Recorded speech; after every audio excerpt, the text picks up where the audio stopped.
The world is facing a growing crisis, one that is expanding not just in terms of waistlines, but in cancer wards and morgues.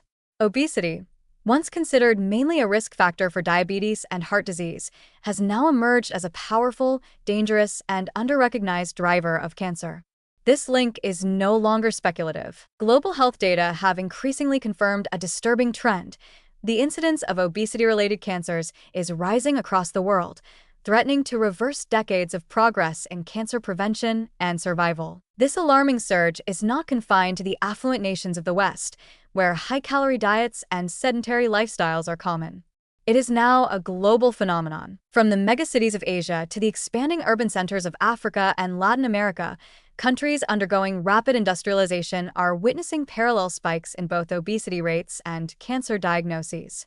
In these regions, public health systems, already overburdened, are largely unprepared for the dual epidemic that is quietly unfolding. Obesity is now clearly associated with at least 13 different types of cancer, including some of the deadliest: colorectal, pancreatic, liver, kidney, and postmenopausal breast cancer.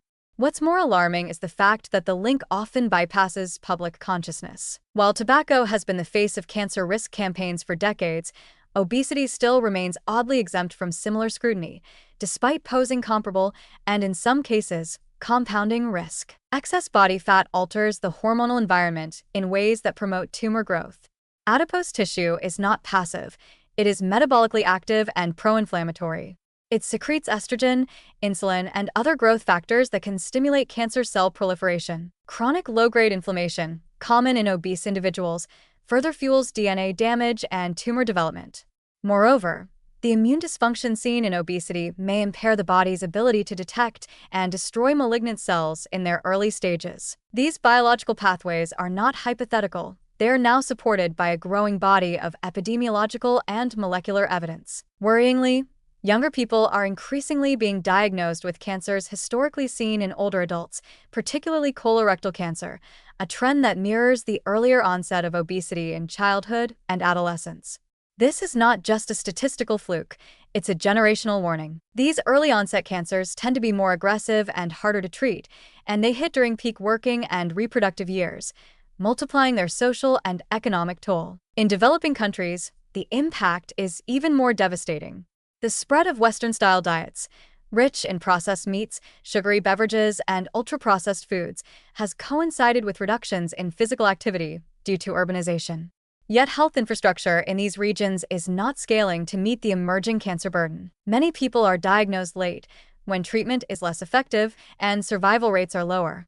Prevention strategies remain narrowly focused on infectious causes of cancer, like HPV or hepatitis, while lifestyle-driven risk factors such as obesity are either ignored or culturally minimized. Obesity-related cancers also pose diagnostic and therapeutic challenges.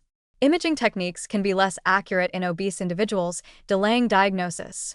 Surgical interventions are more complicated and carry higher complication rates. Chemotherapy and radiation dosages may need to be adjusted, yet protocols for treating obese cancer patients are still not well established in many clinical settings.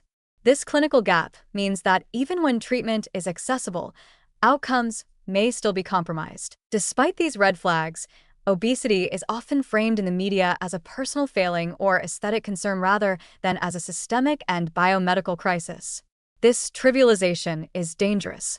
It blinds policymakers, healthcare providers, and the general public to the real and rising threat of cancer. Public health campaigns, if they address obesity at all, tend to focus on heart health or diabetes, missing the opportunity to convey the life-threatening risks tied to cancer. Worse, industries that profit from unhealthy food choices, fast food giants, sugary drink manufacturers, and ultra-processed food conglomerates often fund misleading science or marketing strategies that cloud the truth. A collective failure to act will carry a brutal cost.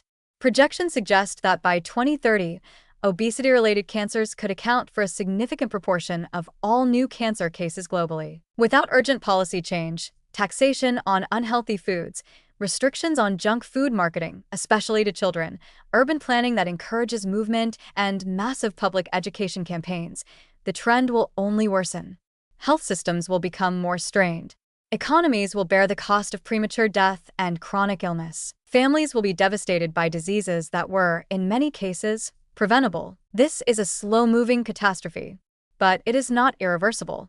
The tools to fight it, policy reform, public education, nutritional guidelines grounded in science, and environmental changes that make healthy choices the easier ones, already exist. What's missing is the political will, the cultural shift, and the acknowledgement that obesity is not just a risk factor for looking different or being tired. It is a fuel source for cancer, and the fire is already spreading. Ignoring this crisis will not make it go away. Recognizing the link between obesity and cancer is not fat-shaming, it is life-saving.